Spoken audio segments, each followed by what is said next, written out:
3 hours later. Jadi, pertama kita akan membahas tentang pengukuran CSR.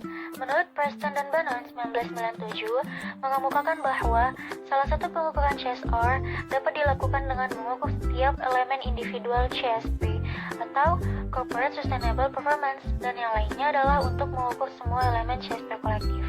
Nah, kemudian metode-metode lain yang digunakan yaitu menggunakan GRI atau Global Reporting Initiative dan ISO 26000.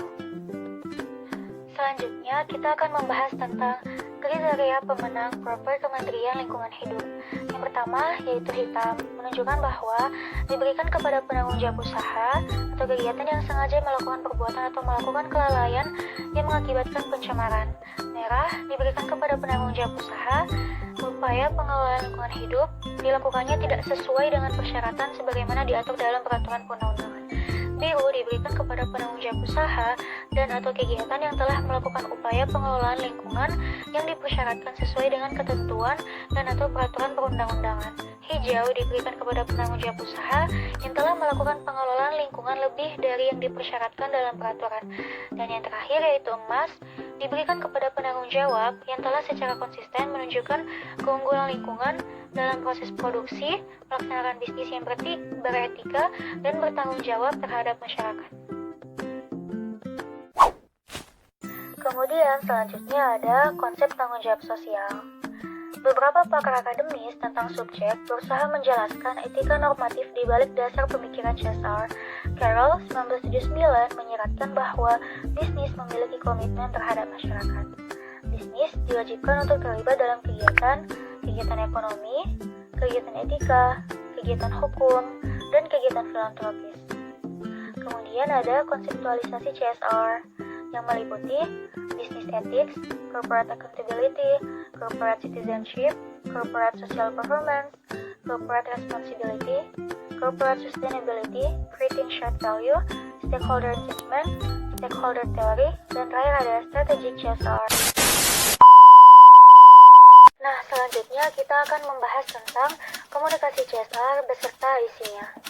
Para pemangku kepentingan diharapkan dapat bertanggung jawab untuk melaporkan pandangan yang benar dan adil tentang tanggung jawab sosial dan perilaku yang berkelanjutan. Nah, dari laporan tersebutlah yang dapat menampilkan representasi asli dan otentik dari kredensial CSR.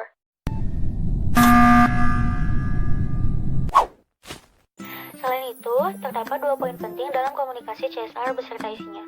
Pertama, motif ekstrinsik dipandang sebagai upaya untuk meningkatkan bottom line perusahaan. Mencari keuntungan dan kepentingan pribadi tidak selalu buruk, tetapi maksimalisasi keuntungan tanpa dasar etika apapun menyebabkan beberapa kekurangan yang serius. Porter dan Kramer 2011 berpendapat bahwa tidak semua keuntungan sama.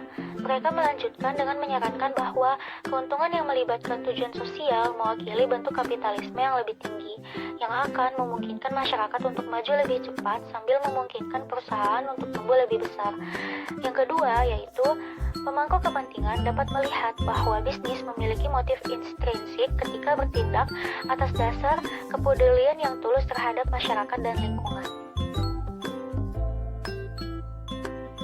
Setelah itu terdapat komunikasi CSR beserta penggunaan media, yaitu komunikasi CSR dan media digital, komunikasi CSR dan media sosial, pelaporan lingkungan, sosial, dan tata kelola di situs web perusahaan. Setelahnya ada There are 66 people and organizations moving social entrepreneurship and impact investment in Indonesia.